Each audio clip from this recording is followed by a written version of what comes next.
Donc j'ai dit on utilisera un titre plus simple. Et puis,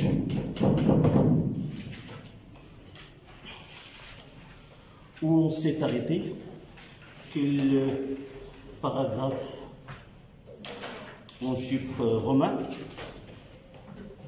Oui, 2 en chiffres romains. Titre. Et quel est le dernier paragraphe que nous avons traité? La polarisation. C'était 2-3.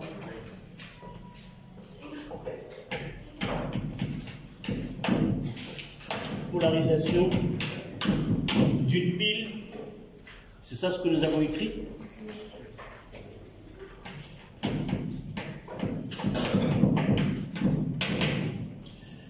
Est-ce que nous n'avons rien écrit? Nous avons utilisé, le premier tiré, c'était l'utilisation du voltmètre ou des appareils de mesure. D'accord. Donc, un petit résumé, ce que nous avons vu depuis le début. Déjà, tu n'as rien écrit, tu attends. Donnez-moi ce petit résumé. C'est quoi une pile? D'abord, comment il est constitué? Une pile, c'est l'assemblage de 2 compartiments. Chaque compartiment utilise un couple oxydoréducteur. Ces 2 compartiments sont reliés par un pont salin. Lorsque nous fermons le circuit, nous observons, si nous utilisons directement, c'est là où on s'est arrêté, si nous utilisons directement un voltmètre, on lira la force électromotrice, si vous voulez, de la pile. Et cette force électromotrice lue par cet appareil, elle dépend toujours du couple oxydoréducteur mis en jeu dans les 2 compartiments. En changeant de couple, on change de FEM ou de la force électromotrice de cette pile. À partir, évidemment, si je veux mettre en évidence le fonctionnement de cette pile, je peux, au lieu d'utiliser le voltmètre, je peux utiliser un ampèremètre, mais je suis obligé d'ajouter un conducteur ohmique dans le circuit. Avec un conducteur ohmique dans le circuit, je peux brancher un ampèremètre qui est en série, et par la suite, au lieu de lire la force électromotrice, je lirai l'intensité de courant qui circule dans le circuit. D'accord? Donc, évidemment, nous avons parlé de pont salin. Son rôle, c'est quoi? D'abord, double rôle. Le premier, c'est une jonction, c'est fermer le circuit et assurer la conduction électrique. Et l'autre fonctionnalité de ce pont, c'est réaliser la neutralité électrique. Évidemment, il y a une discussion parmi les questions que j'ai reçues, ce sont est-ce que les ions que se trouvent dans, puisque c'est un pont salin, il y a déplacement des ions, les ions qui appartiennent ou l'électrolyte à l'intérieur, là, avant que vous entriez, j'étais en train de faire le pont salin avec un tube en verre. Je ne sais pas où je l'ai mis, je le verrai par la suite. J'ai utilisé une solution, le solide là, c'est le chlorure de potassium, le KCl. On utilise dans ce pont salin une solution concentrée par exemple, soit de nitrate de potassium ou nitrate de calcium. On ne peut pas utiliser n'importe quel sel ou électrolyte dans ce pont salin. La première des choses, il faut que ces ions aient une grande mobilité. Et aussi, ce pont salin, une fois qu'il est très concentré, il y a d'autres phénomènes qui vont empêcher les ions Ce2+, si je prendrais le cas de la pile Volta, dans ce cas-là, les ions Ce2+, ne peuvent plus passer à travers ce pont salin. Ni les ions Ce2+ passent de l'autre compartiment, ou les ions Zn2+ passent de l'autre compartiment. Parce que le principe même d'une pile, c'est on a fait un quoi? On a essayé de réaliser un transfert indirect. C'est-à-dire que les électrons qui vont passer de Zn et de l'autre côté à Ce2+, doivent passer de l'autre côté. Une fois que les ions passent, Ce2+ passe de l'autre compartiment, qu'est-ce qui va se produire? Un transfert qui est direct. Donc, le choix de l'électrolyte et la concentration de ce produit qui est gélifié avec une grande concentration, et l'empêche le passage des ions qui entrent en réaction dans le processus de la pile. D'accord? Donc, il n'y a que deux. L'anion Cl- par exemple, elle passe là où il y a un défaut de charge négative, et le K+, elle passera vers le côté où il y a un défaut de charge positive. Nous avons un Zn2+, Zn passe à Zn2+, donc il y a un excès de ions Ce2+, et par la suite, ce pont salin, elle va récompenser ce travail-là pour que les ions, avec les ions Cl-, pour former Zn2+, plus 2Cl-. On en parlera dans votre programme. Les questions qui sont posées nécessitent uniquement ces deux réponses. La neutralité électrique et aussi la conduction, assurer la conduction et fermer le circuit. Évidemment, il y a d'autres phénomènes qu'on ne peut pas parler dans ce cours-là, qui empêchent vraiment le passage des ions, soit de Ce+, ou de Zn2+, à travers ce pont. D'accord? Donc, pour déterminer la polarité parmi les questions qui sont posées, c'est de déterminer la polarité de la pile, c'est-à-dire laquelle est le pôle positif, laquelle est le pôle négatif, à partir de ce que nous avons commencé, les appareils de mesure, à partir de la tension. Et n'oubliez pas de remarquer bien lequel des deux bornes est lié au COM, c'est-à-dire le pôle négatif. L'autre, il sera relié au pôle positif. Si la tension, c'est là où on s'est arrêté, c'est la tension U, nous avons écrit U de Cu moins U de Zn est supérieur à 0, et par la suite, le potentiel de l'électrode Cu est supérieur, et par la suite, on en déduit que l'électrode constituée de Cu, Cl, le pôle positif, et l'autre, par conséquent, le pôle négatif. Maintenant, le deuxième point pour cet appareil de mesure, on mettra quoi? On mettra l'ampèremètre. D'accord? Dans un exercice, on peut vous demander de construire un circuit comprenant cette pile avec un voltmètre et avec un ampèremètre.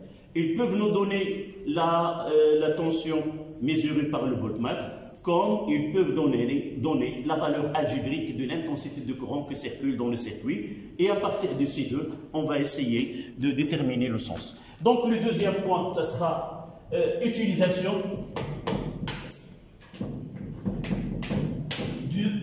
de l'ampèremètre.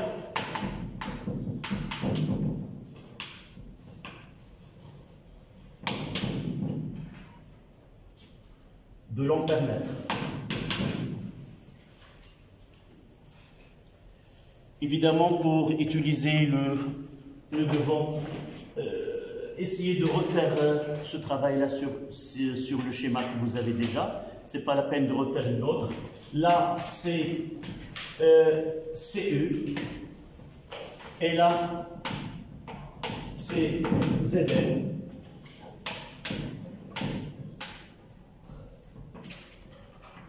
Évidemment, le pont salin là. Et ici, un conducteur ohmique de résistance R et un ampèremètre.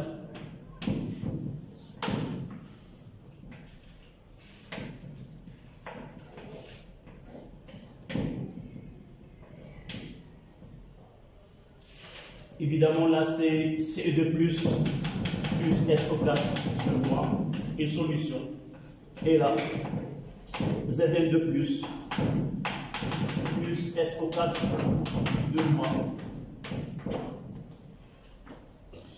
Sans oublier, là dans un exercice, soit qu'on va mettre, par exemple ici le COM,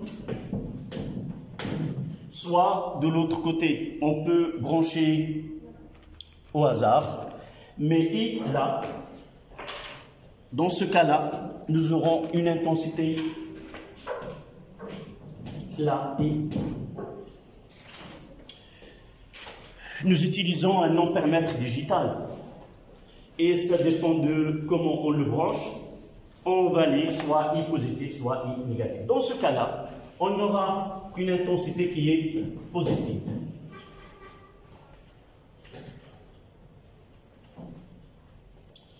Si l'intensité est positive, ça veut dire celui qui est connecté à la borne comme ça sera le négatif.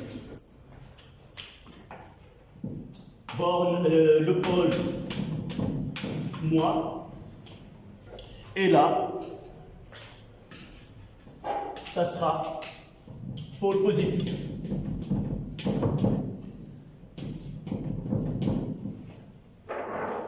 Si on vous donne une intensité qui est négative, vous devez permuter. C'est-à-dire que celui qui est relié au compte, ça sera le positif. Celui qui est relié à l'autre borne, ça sera négatif.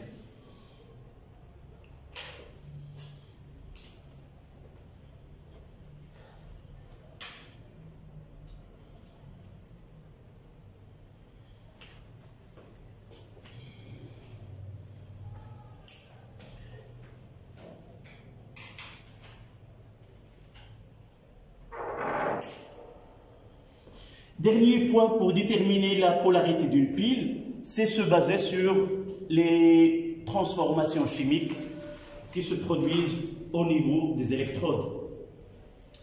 Donnez-moi comment peut-on donner comme information afin de déterminer, on prendra comme exemple la pile Volta. Comment peut-on présenter cette question-là pour déterminer la polarité de cette pile en se basant sur les réactions chimiques? Oui? Par exemple, qui est à l'anode sera toujours branché à l'anode. Non, tu me donnes une phrase à partir de laquelle je me baserai pour déterminer, voilà, c'est le pôle positif et voilà, c'est le pôle négatif. Il nous donne des observations expérimentales, par exemple. On relie, on ferme le circuit, on constate quoi? Un dépôt de cuivre sur l'électrode en cuivre et la masse de l'électrode en zinc diminue au cours de temps. Voilà l'information qui peut être servie pour déterminer la polarité de la pile, qui peut en déduire le pôle positif et le pôle négatif à partir de ces données. Donc on mettra d'abord comme point, c'est quoi? Utilisation des réactions chimiques qui se produisent, réactions qui se produisent au niveau des électrodes. Réactions qui se produisent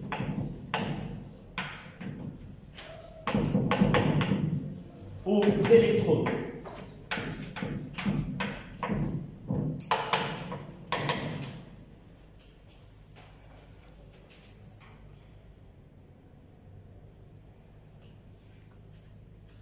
Nous avons déjà, en réalité, répondu à cette question. Nous avons dit que, en représentant le sens conventionnel du courant électrique et aussi le sens de porteurs de charge qui sont les électrons dans le circuit, je peux lier ceci. Donc, le pôle négatif, c'est quoi? Nous avons utilisé une phrase. Oxydation. Non, c'est mieux. Là, les électrons quittent cette électrode. Donc, on dira production des électrons. C'est la phrase la plus correcte. Parce que lorsque je dis Production, ça sera les électrons dans les produits. Et consommation des électrons, ça sera les électrons écrits dans les réactifs. Donc, pôle positif, pôle négatif, 2 points. Production des électrons.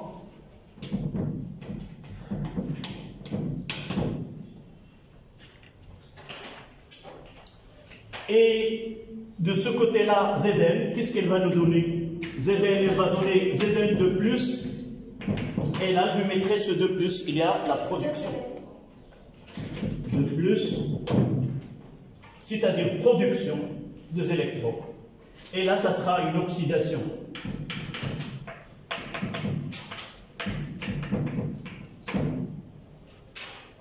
Oxydation, évidemment, anodique. Mais ce n'est pas la nomination qui nous intéresse. Il faut trouver une phrase qui relie la production des électrons avec ce qui se passe. C'est-à-dire consommation, on va mettre là, consommation de réactifs. Donc, on mettra donc production des électrons. Donc, consommation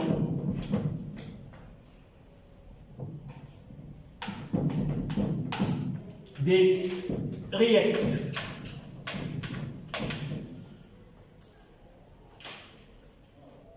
D'accord?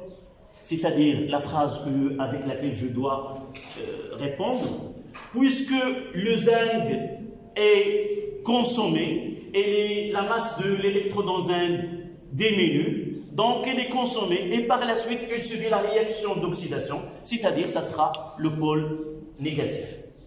D'accord? J'utiliserai ce qui est donné. Monsieur, pourquoi vous n'avez pas utilisé les deux demi-flèches?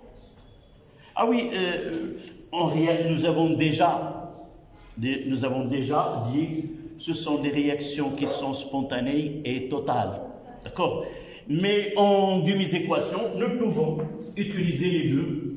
Là, c'est une convention que nous avons déjà utilisée dans les transformations, les réactions, dans la partie, le début. On conservera la même représentation, sans oublier que ce sont des transformations totales.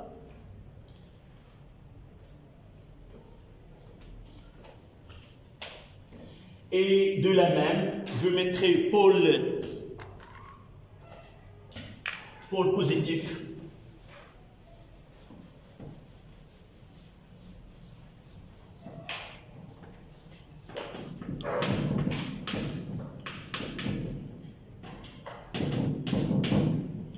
Pôle positif. Consommation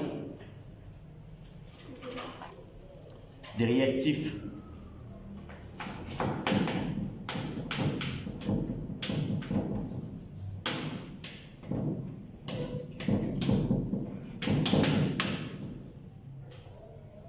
C'est-à-dire Ce2+, plus 2 électrons donne Ce.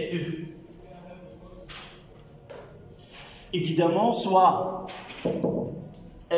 dans les exercices, soit l'information, la concentration des ions Ce2+ diminue, soit une autre information, laquelle la masse de l'électrode augmente. On peut dire soit consommation des réactifs, soit augmentation de l'électrode. Augmentation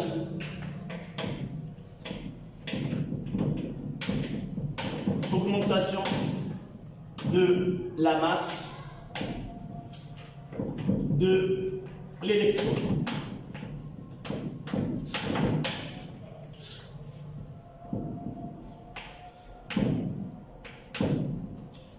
Augmentation de la masse de l'électron.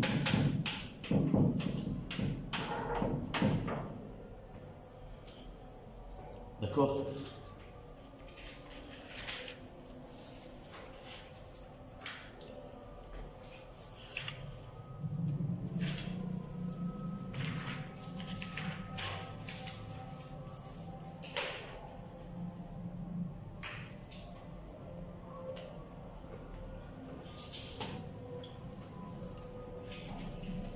2, 4. Schéma conventionnel d'une pile. Schéma.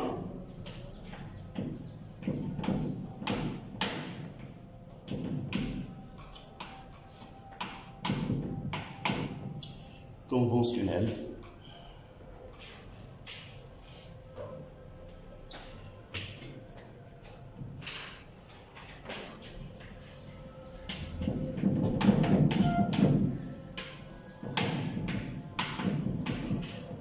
D'une pile.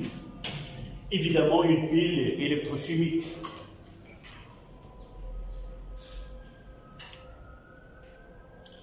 Il faut différencier entre schéma d'une pile et le schéma conventionnel d'une pile. Donc, on a pris la convention de représenter ce schéma que je viens d'effacer, de Bécher, un pont salin, 2 électrodes. On peut la remplacer par un schéma conventionnel, c'est-à-dire on s'est mis d'accord comment représenter d'une façon plus simple cette pile en utilisant les électrodes, les solutions utilisées et faire apparaître ce pont salin dans cette représentation. Donc si nous revenons au cas le plus simple que nous avons déjà utilisé, donc essayez de voir ce schéma-là. Là, lorsque on dit une convention, c'est-à-dire on s'y met d'accord et nous avons posé des règles. Donc, on ne peut pas faire n'importe comment. Donc, il y a des règles à respecter. La première des choses, on commencera par le point moins du côté gauche. Donc, même si le schéma, et si c'est le cuivre, dans une solution de sulfate de cuivre, un pont salin, un bécher qui contient une solution de sulfate de zinc et la lame de zinc, je dois lire ou faire la représentation de ce côté-là et non pas de ce côté-là. D'accord? Dans un schéma, j'ai le droit de représenter comme je veux. C'est-à-dire, je mets de ce côté-là la lame de cuivre et de l'autre côté la lame de zinc, ou la lame de zinc et de l'autre côté la lame de cuivre. Mais dans le schéma conventionnel, nous devons respecter le pôle négatif et de ce pôle négatif, on mettra l'électrode, la solution, le pont salin, l'autre solution et l'électrode de l'autre côté. Dites-moi, ce pôle négatif, il est du côté de Zn. Zn, c'est un solide. Elle est émergée dans une solution du sulfate de zinc. Donc, il y a une différence de phase. Là, c'est un solide et l'autre, c'est un liquide. Donc, on mettra un trait. Elle est émergée dans quoi? Dans une solution de sulfate de zinc. Généralement, on met la solution utilisée et pour simplifier, on mettra uniquement l'ion qui intervient dans cette transformation. Donc, ça sera Zn de plus AQ. Et en partant de là, c'est la première compartiment, si vous voulez. Là, on peut donner un nom à cette schématisation, c'est le schéma d'un demi-pile. Là, c'est un demi-pile. Et là, c'est comme c'est le pont salin d'un côté, et l'autre côté, je passerai à l'autre compartiment. Et qu'est-ce que je trouverai? Là, c'est le pont salin, de l'autre côté, c'est quoi? C'est la solution de C de plus, Cu de plus à que. Liquide et l'autre côté, c'est l'électrode. Ça sera Cu qui est solide. Là, je mettrai S. Et là, c'est plus. Voilà le schéma conventionnel. Et remarquez bien, schéma conventionnel d'une pile.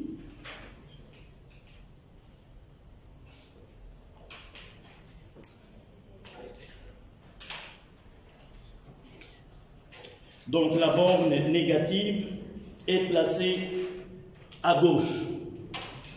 Borne négative est placée à gauche.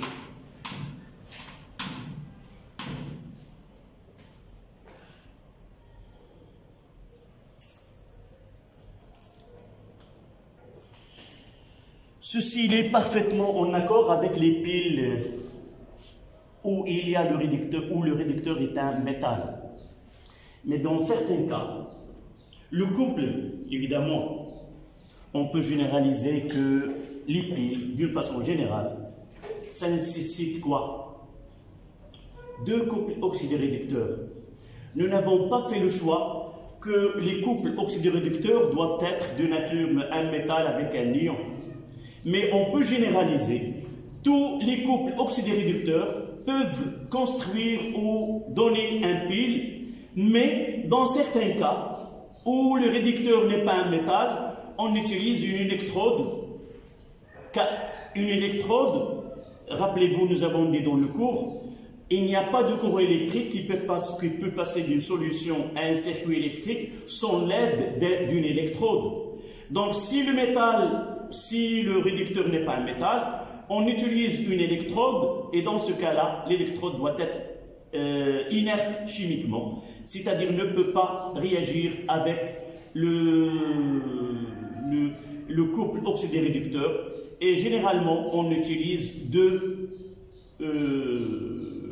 les plus utilisés. Ce sont l'électrode en carbone graphite qui est très n'est pas cher, et l'électrode en platine. D'accord? Là, j'ai devant moi une électrode. Je vous ai montré l'électrode de pile sèche de 1,5, la plus avec un dirham. On peut acheter. Je vais voir si j'ai.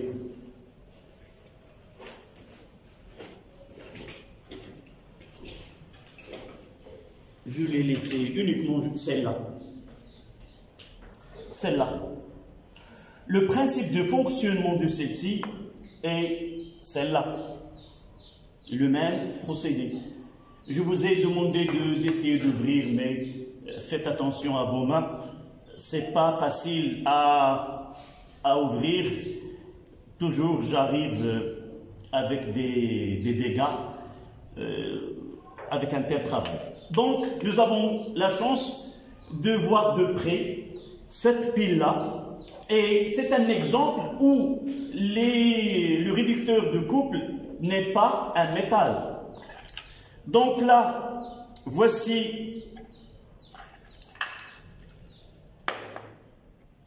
l'électrode, celle-là en noir, c'est en carbone graphite. Si vous arrivez à ouvrir cette pile, vous allez trouver là le même, mais avec un taquet très petit. Enrobé là, c'est un problème qui se produit dans l'électrode, c'est un phénomène de polarisation. Là, c'est un mélange de carbone et de dioxyde de manganèse qui va essayer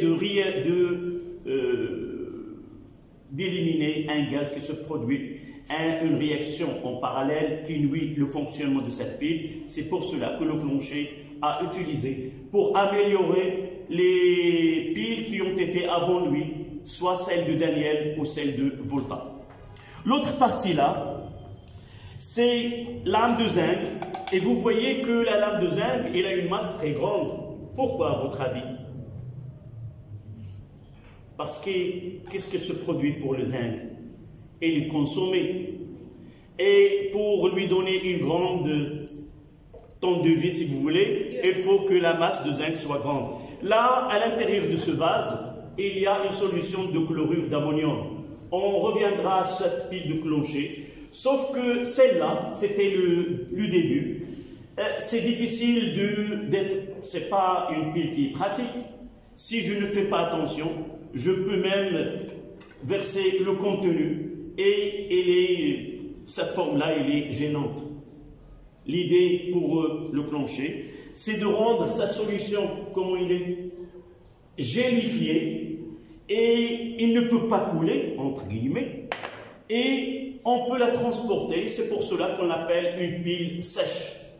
En réalité, à l'intérieur, il y a un électrolyte, et je vous ai déjà parlé, si avec ce pile-là, qu'on la laisse longtemps dans une télécommande ou dans un appareil, il finira par être percé dans certains cas, et ce liquide-là passera dans l'appareil où on trouve de la rouille dans cet appareil. Donc, d'une façon générale, par exemple, si le couple H3O plus H2 avec CU2 plus CU, il me demande de donner le schéma conventionnel de pile formé à partir de ces deux couples. Évidemment, là, on ne va pas se soucier de polarité uniquement, on va essayer de mettre... Là, c'est un couple où il n'y a pas quoi? Il n'y a pas d'un métal. Donc, soit je peux mettre le platine, et là, je mettrai les deux, H3O plus H2, double pont, et là, ça sera C2 plus AQ, CU. Ou même, je peux utiliser le carbone graphique, le carbone C, et en bas, on mettra GR, ça veut dire le carbone graphite. D'accord? Faites attention, lorsqu'on vous donne une pile, on vous propose comment la constituer, à partir de quel couple oxydoréducteur. Si vous constatez que la pile, une de ces deux couples, ce n'est pas un métal, ou parfois, si on vous donne le schéma conventionnel et on veut faire le schéma de la pile, dans ce cas-là, ça sera quoi? Si je prendrais cet exemple, je mettrai le premier base, le pensée là, et le deuxième. Donc là c'est un gaz. Donc là, ça sera une solution de H3O+, et je dois faire barboter le H2.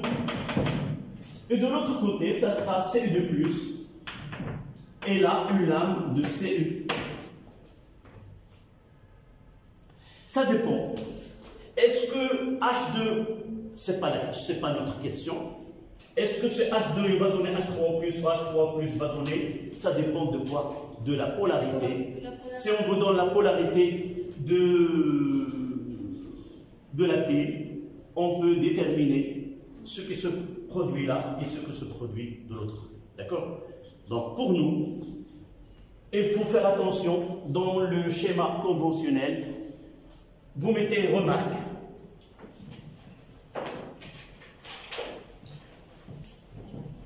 Remarque.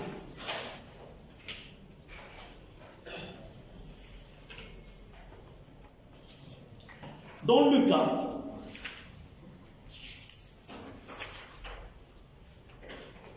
le cas où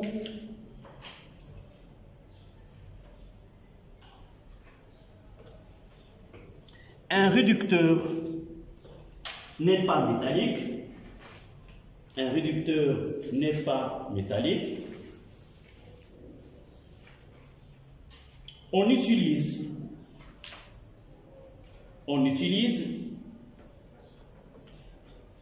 une électrode inerte. On utilise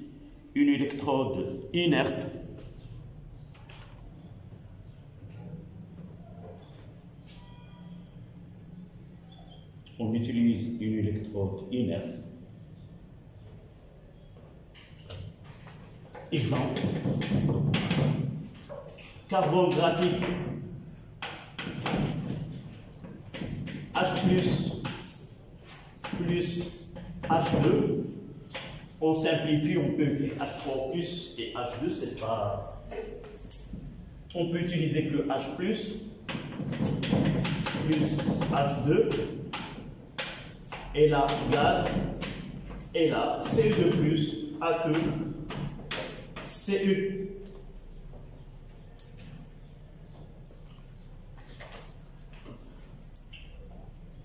Voilà, électrode inerte. inerte, ça veut dire chimiquement, ne peut pas réagir avec ce qui est à l'intérieur de certaines parties.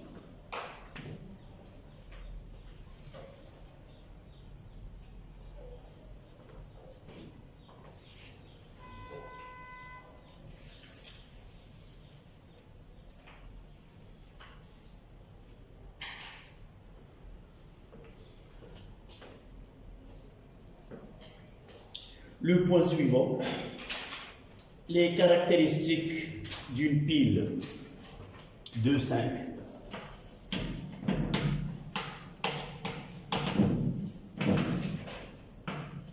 Caractéristiques d'une pile.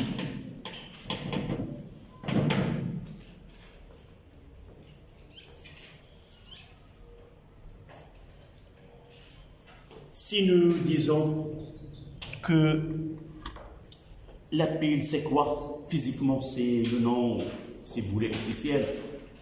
C'est un générateur. Donc, si nous changeons de nom au lieu de pile, un générateur de courant, nous disons qu'un générateur, il est caractérisé par quoi? Deux grandeurs. La force électromotrice et la résistance interne. Évidemment, la plupart des piles qui sont commercialisées, on donne seulement la force électromotrice et jamais on donnera la résistance interne. Pourquoi, à votre avis? Cette question, il va nous orienter vers l'année dernière. C'est là où on trouvera la réponse. Nous avons fait le bilan énergétique dans un circuit électrique. Et nous avons parlé de générateurs et des récepteurs. Nous avons dit que le bilan énergétique au niveau d'un générateur est là une énergie totale CE fois I fois delta de T. Cette énergie totale que dispose un générateur, elle est la somme de deux formes d'énergie. CE, c'est UPN, là, un générateur là, CP et là, CN, et là, E et là, R. Donc, UPN, CE moins RI. Et si nous essayons de faire un bilan de CE fois I fois delta de T est égal à UPN fois I fois delta de T plus R I carré fois delta de T. Tout simplement, ça veut dire que l'énergie totale que dispose un générateur, une partie de cette énergie, elle est mise en disposition du circuit électrique, c'est UPN fois I fois delta de T, c'est celle qu'elle doit être consommée dans un tel circuit, mais la partie RI carré, c'est de l'énergie qui est perdue sous forme de chaleur à l'intérieur de la pile, c'est-à-dire après un certain temps de fonctionnement. Si je tiens la pile par ma main, je sens qu'il est chaude. C'est-à-dire, et cette partie-là, si on vous donne R, on vous donne l'énergie perdue. Et si on vous donne l'énergie perdue, je peux déterminer le rendement de cette pile. Et par la suite, lorsque j'ai besoin d'acheter une pile, je vais faire attention à la valeur de R. Plus R est grande, plus de l'énergie elle est perdue. Et par la suite, celui qui a donné le R de cette pile ne sera pas favorisé dans le commerce. Donc c'est pour cela, généralement, on donne E sans qu'on donne R.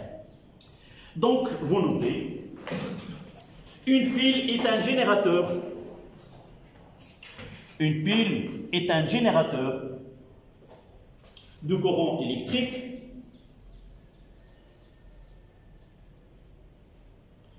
caractérisé par une force électromotrice, caractérisée par FEM.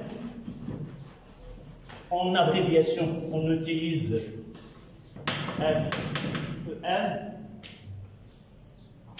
Notez E.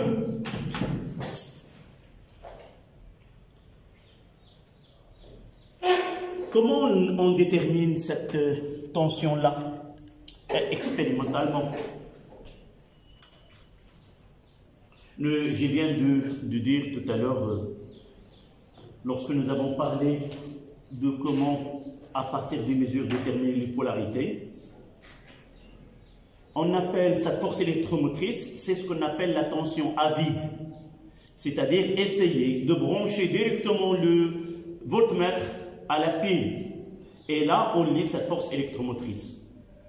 Mais s'il est dans un circuit fermé, on ne lit pas E, mais on lit quoi? U, N. D'accord? Donc, 2 points. On mesure la FEM. On mesure la FEM. On mesure la FEM en plaçant un voltmètre entre les bornes de la pile.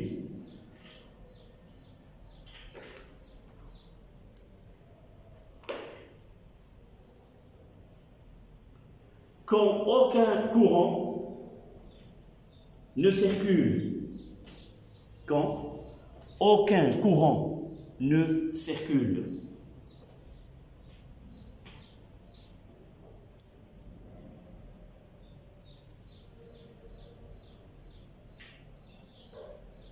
à la ligne,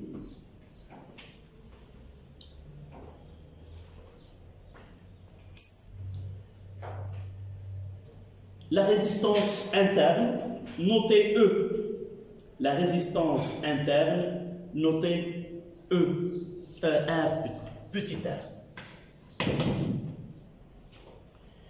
Et voici le schéma conventionnel d'une pile.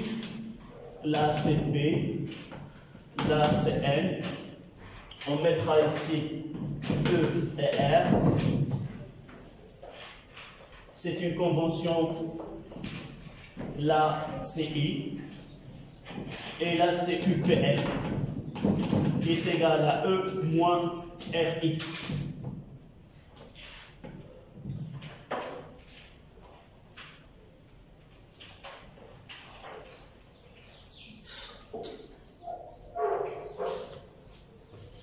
C'est pas la peine de l'écrire, je l'ai dit oralement, que cette force électromotrice elle est reliée à la nature des couples oxydoréducteurs mis en jeu et aux concentrations et à la température.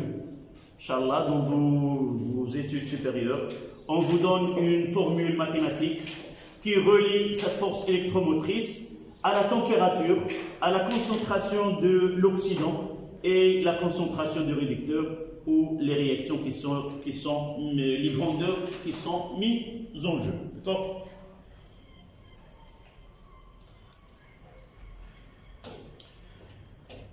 Avant de passer à l'étude quantitative, on mettra de 6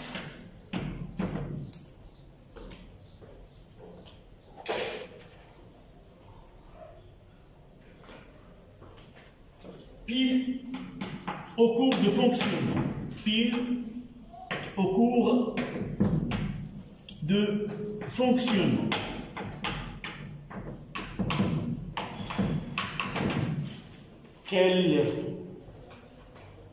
Si vous voulez, comment on voit la pile lorsqu'elle est en fonctionnement, de point de vue physiquement et chimiquement, de point de vue physique et de point de vue chimique.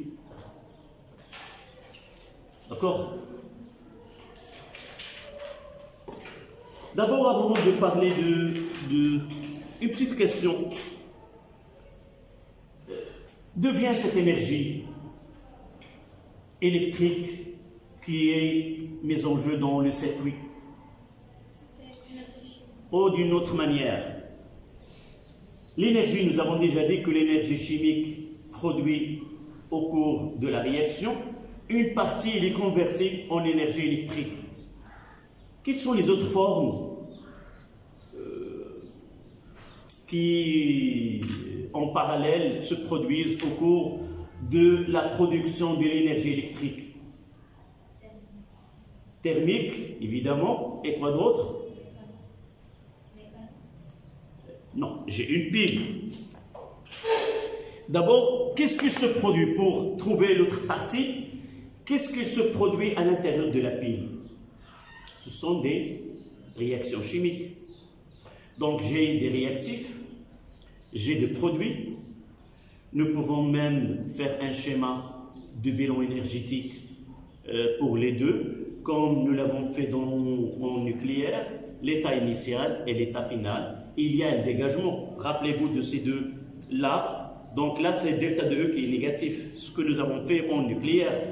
Une partie, elle est dégagée, ça donne de l'électricité, mais une partie, comme tu viens de dire, sous forme de chaleur, et la partie que nous ne parlons pas, c'est celle qui va être utilisée pour la formation des produits. Donc il y a des produits qui vont être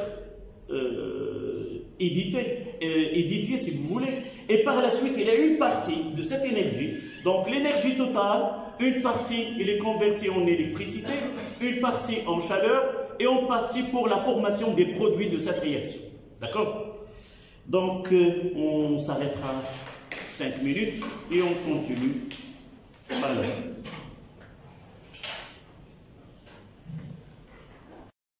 Ça y est, s'il vous plaît, cette porte,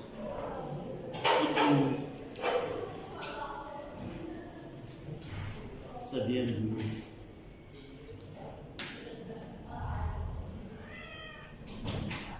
Voilà, merci. Donc, où on s'est arrêté? Le fonctionnement d'une pile.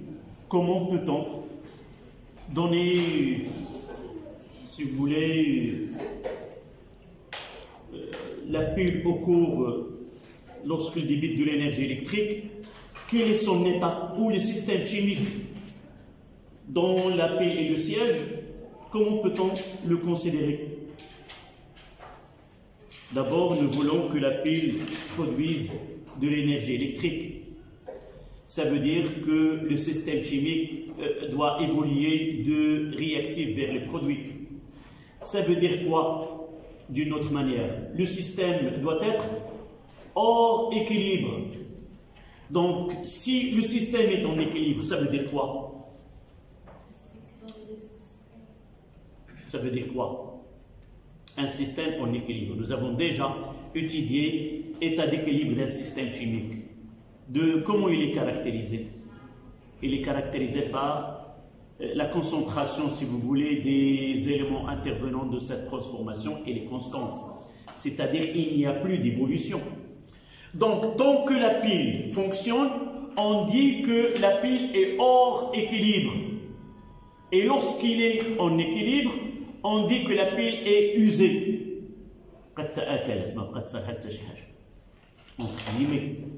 On peut la mettre dans un tiroir et revenir par la suite et voir si on peut l'utiliser en attendant quoi?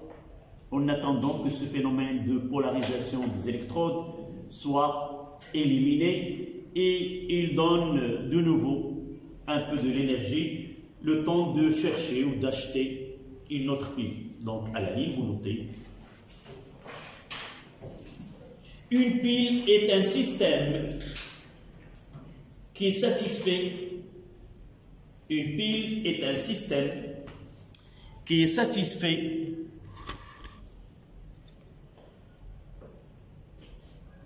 aux critères d'évolution spontanée. Aux critères d'évolution spontanée.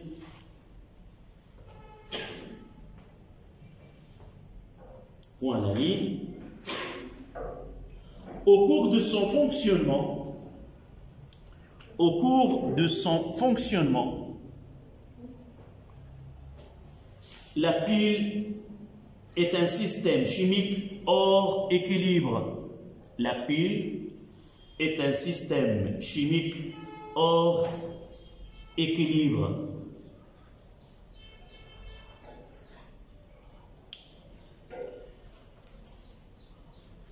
Cette phrase-là, on va la détailler par des grandeurs. 2 points à la ligne, premier tiré.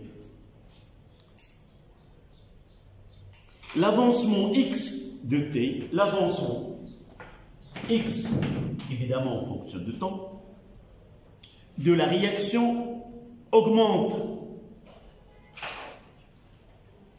X, l'avancement X de la réaction augmente et le quotient de réaction QR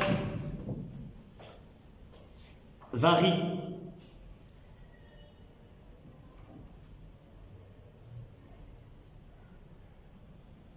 À la ligne deuxième tirée, la pile débite alors un courant électrique. La pile débite alors un courant électrique d'intensité I non nulle.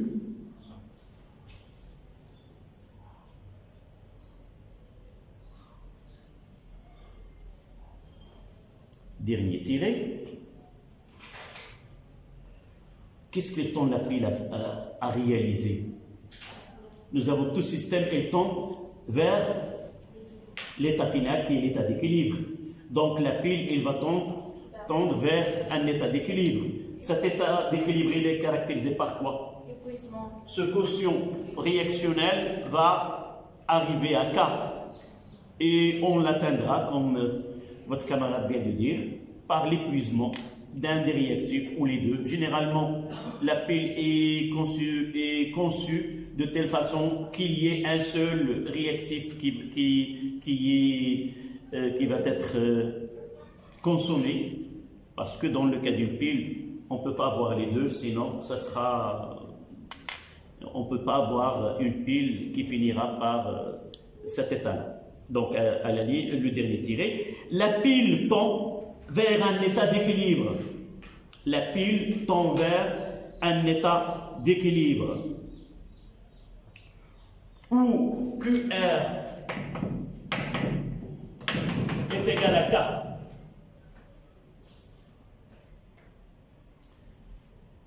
Quel K? C'est la constante d'équilibre de la réaction générée dans la pile. Et lorsqu'elle est atteinte, la pile est dite usée. La pile est dite usée.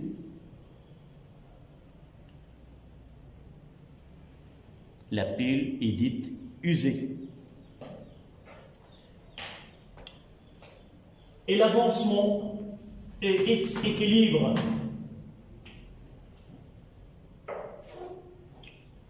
Et l'avancement est X équilibre. Et I est égal à 0.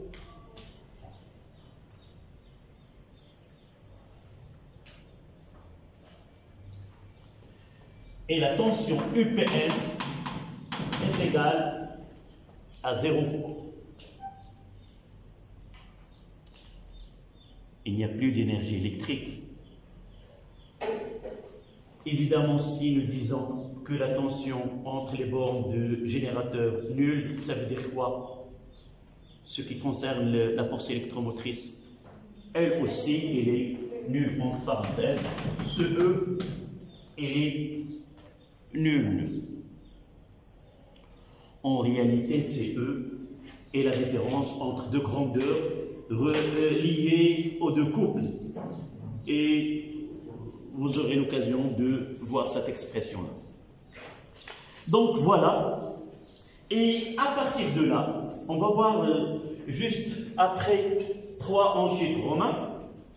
Donc, il y a un avancement qui est à l'équilibre au maximal. Donc, on peut parler d'un temps de vie. Parmi les questions qui sont posées, c'est déterminer le temps de vie de cette pile. Et pour déterminer le temps de vie, c'est-à-dire déterminer l'avancement maximal du processus qui se produit à l'intérieur de la pile, et connaissant la relation qui relie l'intensité de courant, où il y a la quantité d'électricité et il y a le temps, on peut déterminer à partir de la quantité d'électricité maximale que peut débiter cette pile, Et à partir de la quantité de matière mise en jeu au cours de ces transformations-là, on peut arriver, on va voir juste un moment, on peut arriver à ce temps maximal de fonctionnement, ou ce qu'on appelle le temps de vie d'une pile. Donc,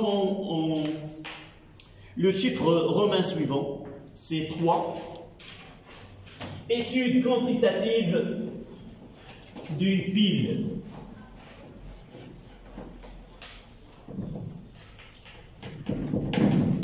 Étude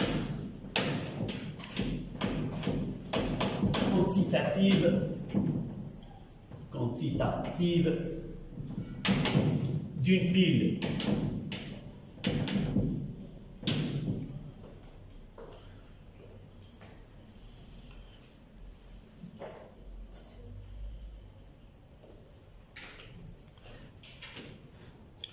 La première des choses, c'est le plus marquant, c'est que la pile est débite d'un courant électrique. Donc il vaut mieux de parler de l'intensité du courant électrique. Et ceci va me ramener au cours de tronc commun. Donc 3.1, intensité du courant électrique.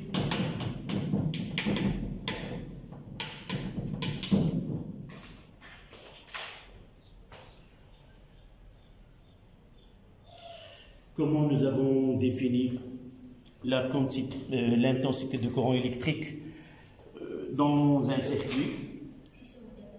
C'est à partir de la quantité d'électricité que traverse une section donnée de circuit pendant une durée. Donc, on mettra I est égal à Q sur delta de T. Que c'est la quantité d'électricité qui traverse le circuit pendant la quantité d'électricité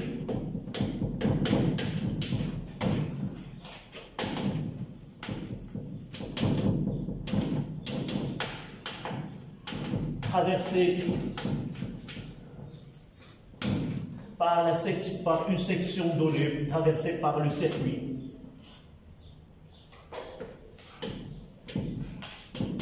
Pendant la durée d'état de Q.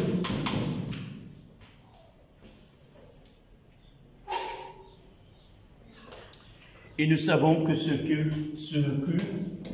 c'est grand N fois la charge élémentaire. On mettra E.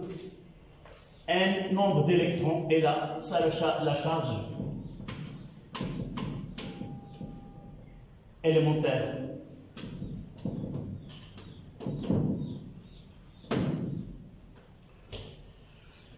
Évidemment, c'est la valeur absolue. On mettra E, c'est 1,6, 10-19 coulombs. Mais parfois, on peut la noter uniquement E sans faire la valeur absolue. C'est la charge élémentaire, la charge de l'électron.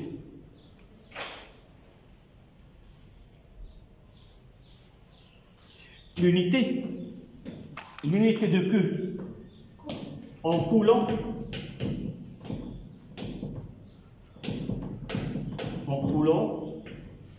là en secondes, et l'intensité en ampères.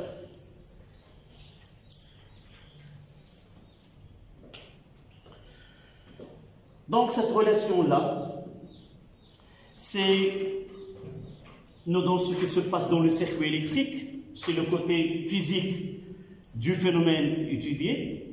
L'autre partie, ça sera la pile, où il y a des réactions chimiques, où on peut dresser un tableau descriptif, on peut donner la relation qui relie l'avancement avec la masse mise en jeu ou la quantité de matière.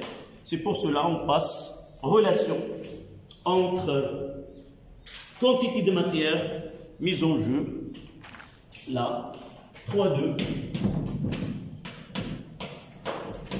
quantité de matière d'électricité NE.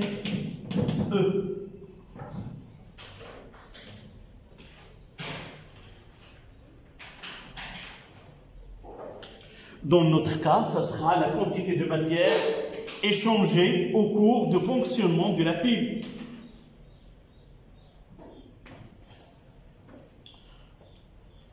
Donnez-moi la définition de la quantité de matière d'une façon générale.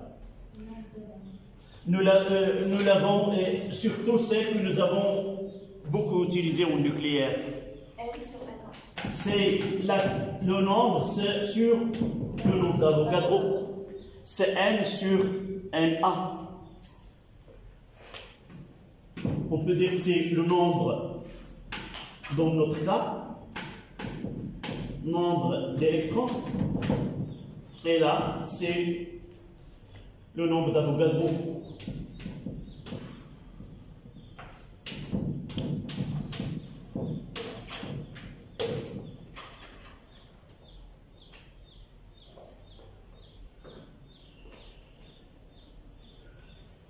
Là, c'était la relation 1. Et là, nous avons la relation 2.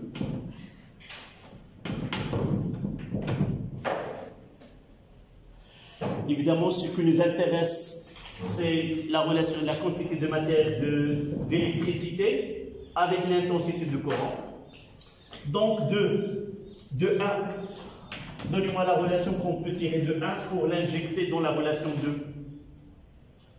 Ça sera ici Q, c'est grand N fois E sur delta de T. Et de là, on tire. Donc, je commencerai par là. I est égal à grand N fois E sur delta de T. De là, on tire que grand N est égal à I fois delta de T sur E. Et on va remplacer la quantité de matière, ça sera 1 sur NA fois N, qui est I fois delta de T sur E.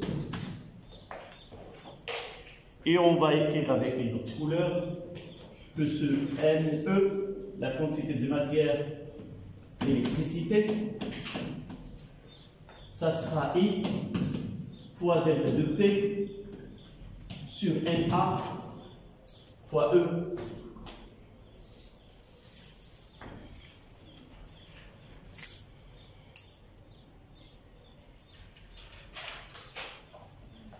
Vous voyez que NA, c'est une constante, E est une constante, donc ce produit, il est constant, il ne varie pas. Par la suite, vous voyez que le nombre NA fait référence à quoi? C'est un nombre d'entités qui sont contenues dans une mole. Et par la suite, cette partie-là, en hommage à Faraday, on la nomme F, ce produit-là, et sa valeur, on peut la donner dans un exercice. Donc, 1F, ça sera Na fois E. C'est, si vous voulez, c'est la charge, c'est la quantité d'électricité portée par une mole d'électrons.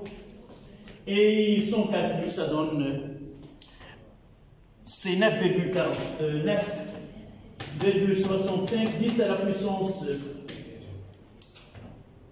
4 coulombs par mole. 4, c'est mole moins 1. Dans certains exercices, on ne vous donne pas ce F, donc n'apprenez pas cette valeur-là. Ça dépend des exercices. On trouvera comme donnée F avec une valeur donnée, ou on vous donne E et NA. Ce n'est pas la peine de la remplacer par FA et prendre cette valeur. Faites le produit de E avec NA qui sont donnés dans l'exercice. D'accord?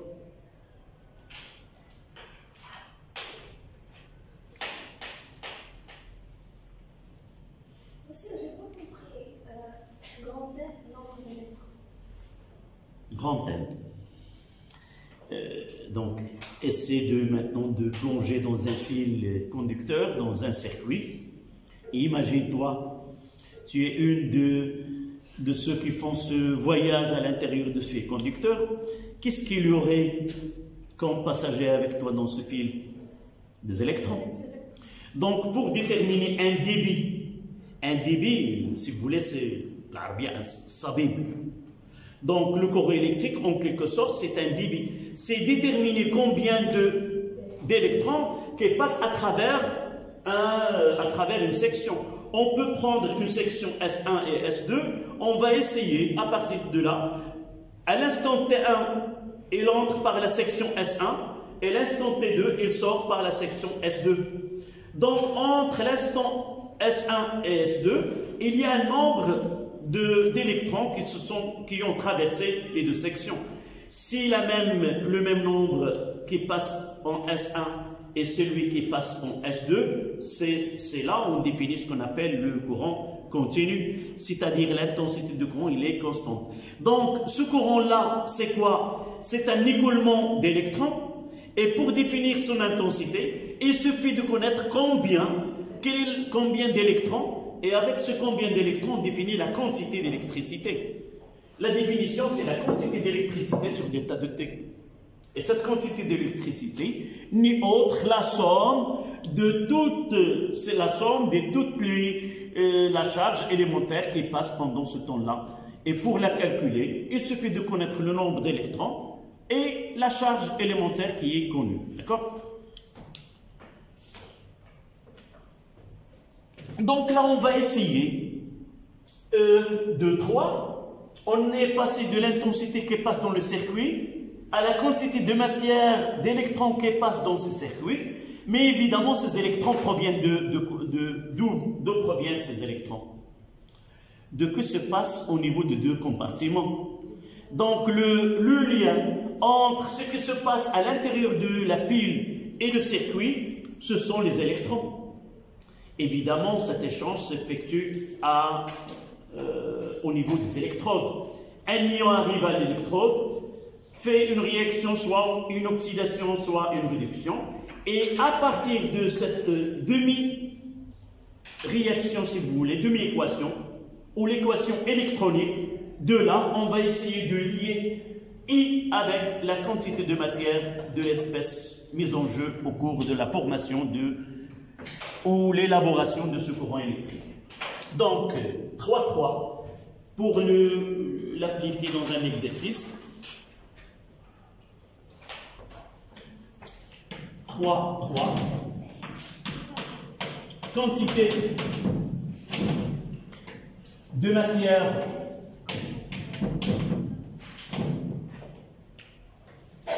des espèces mises en jeu,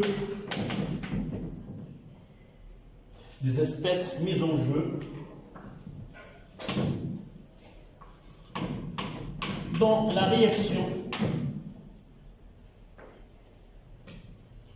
dans la transformation spontanée, dans la transformation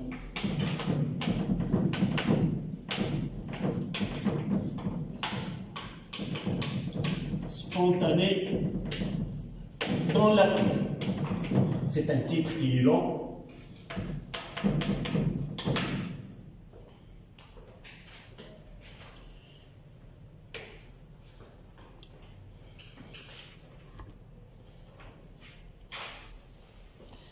Donc, quel est le travail qu'on va faire maintenant? Proposez-moi ce qu'on devrait. Donc là, on va essayer de prendre une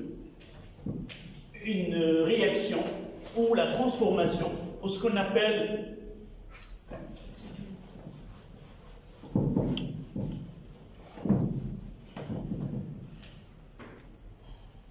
on prendra exemple pile de volta. D'accord?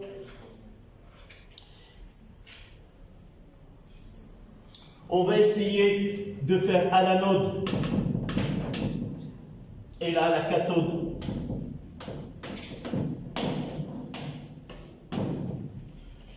À l'anode, c'est une oxydation. Oxydation de Zn. Donc Zn passe à Zn de plus 2 électrons.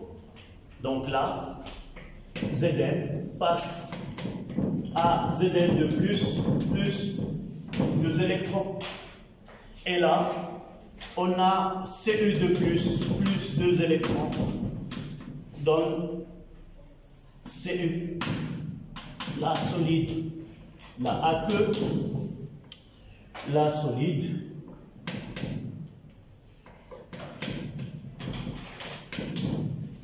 Vous voyez là où il y a d'un côté la quantité d'électricité mise en jeu et l'espèce qui donne naissance à cette électricité.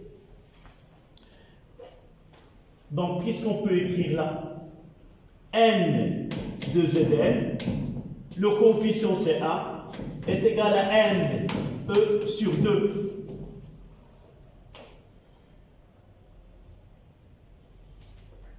De là, on va mettre ce N de Zn est égal à 1 demi, N d'électrons, nous l'avons déjà là. C'est I fois delta de T sur 2 fois F. C'est quoi cette N là? Quantité de matière, quoi? Qui a réagi. Quantité de matière qui a réagi. Si nous essayons de calculer la masse qui a réagi, donc on a M0 est égal à quoi? C'est la masse initiale, c'est la masse qui a réagi, plus la masse restante. Est-ce qu'on est d'accord? Donc, delta de M, si nous essayons de... là, delta de M, ça sera quoi? C'est M final moins M initial. Et si nous remplaçons, M final, c'est quoi? C'est M restant. Donc, si je mettrai de ce côté-là, M, je vais le mettre M restant, moins M0, ça donne quoi de cette relation-là? C'est moins M qui a réagi, moins M. Et ce M moins M qui a réagi, c'est quoi? Et je vous laisserai faire l'autre partie. MR, ça sera c'est M fois grand M est égal à N qui a réagi. Qu'est-ce que je mettrai la quantité de matière. NR, c'est M qui a réagi sur grand M. Et de là, je vais mettre ce NR, il est là. Donc delta de M qui est égal à moins NR, qui est égal à quoi? C'est moins grand M fois NR, qui est égal à moins grand M fois I fois delta de T sur 2F. Là, c'est la variation de la masse de l'anode. Et lorsqu'on trouvera moins, ça veut dire qu'il y a diminution de la masse, c'est-à-dire qu'il y a usure de cet électrode. D'accord? Je reprends. Parce que je vois, tu refermes un peu les yeux, où les choses... D'abord, on doit avoir la stratégie de travail. Là, nous voulons relier ce qui se passe dans le circuit avec ce qui se passe dans la pile. Dans le circuit, il y a une intensité électrique, mais dans la pile, il y a consommation des réactifs. Il y a consommation des réactifs ou il y a formation d'un produit. Donc, d'après Là, j'ai fait les deux ce qui se passe dans les deux compartiments. J'ai commencé par l'anode. Je constate qu'il y a consommation. La première des choses, c'est donner la relation d'une façon plus simple. On va faire un exercice dans lequel on fera le tableau descriptif avec tout le travail. Mais là, la quantité de matière qui a réagi, là, la difficulté d'utiliser cette méthode, c'est qu'il faut la réagir et la former. Ce n'est pas ce qu'on fait dans un tableau descriptif. D'accord? Donc, à partir de coefficients stéchiométriques, la quantité de matière réagit avec du Zn, c'est la quantité de matière formée d'électrons sur 2. Là, nous l'avons déjà donné. Nous voulons arriver, la plupart des questions, calculer la variation de masse de l'anode. Donc, si on vous demande de calculer la variation de la masse de l'anode, parfois on fera l'inverse. Si on vous donne l'intensité de courant et la durée, on vous demande quelle est la variation de la masse de l'anode ou de la cathode. Là, on est parti de aucune question. Nous avons une réaction et nous avons donné la relation entre la variation de la masse de cet électrode avec l'intensité du courant et la durée.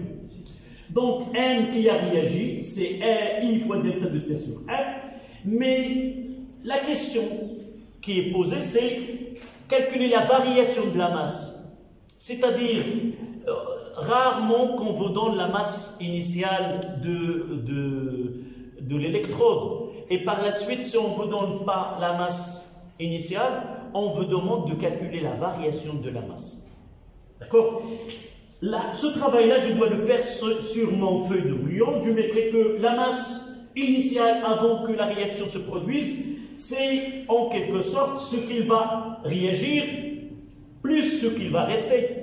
De là, je fais que la variation de la masse, c'est en quelque sorte c'est la masse finale, ce qui reste, moins la masse initiale.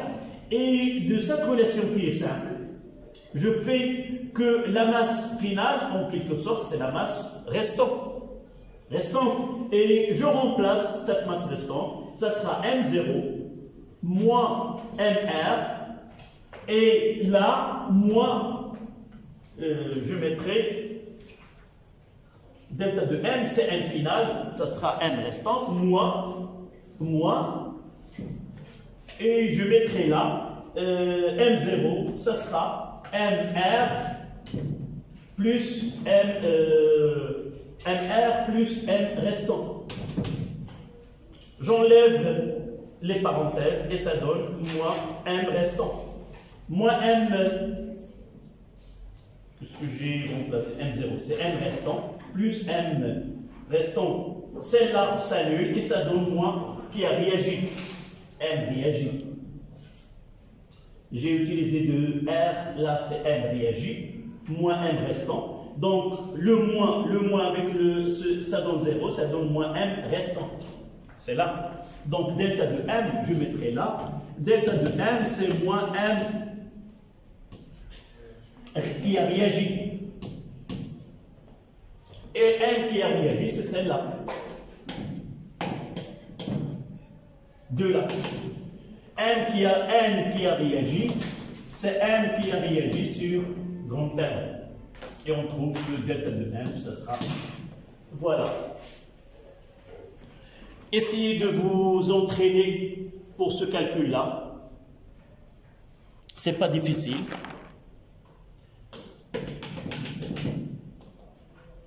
Je vous laisse le soin de faire ce qui se produit à la cathode. Est-ce que quelqu'un peut me donner les étapes pour maîtriser ce que nous avons fait ici? Moselle, tu me donnes ce que je dois faire là. Donc M là, ça sera M quoi?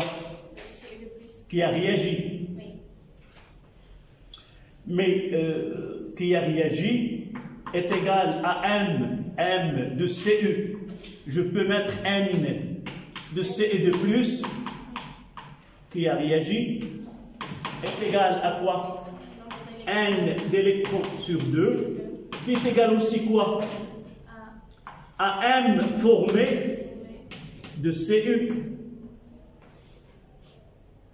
Et de là, soit qu'il me demande la quantité de matière, je peux relier N avec Cu ou avec Cu de plus. Oh, oui, là c'est N qui a réagi. Dans les deux. Réagit N et de là. Qu'est-ce qu'on aura à la fin? Delta de M de Cu. D'abord, essayez d'avoir cette relation qui est prête à utiliser. La différence ici, ça sera le moins pour les deux. S'il y a consommation de l'espèce chimique, il y a diminution. S'il y a formation de Cu, il y a diminution. Donc plus ça sera M de Cu fois I fois delta de T sur 2F. Et là, n'oubliez pas de mettre grand M de Zn. Et là, delta de M de Zn. D'accord? Ça sera moins grand M de Zn fois I fois delta de T sur 2F.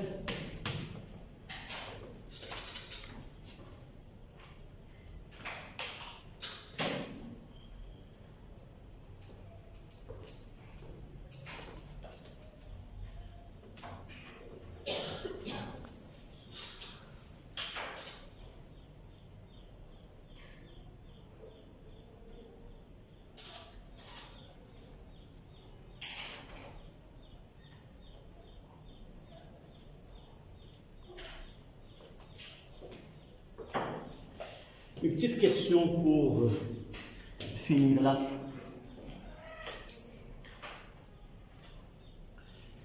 Si nous prenons cet exemple et nous voulons connaître la durée de vie de cette pile,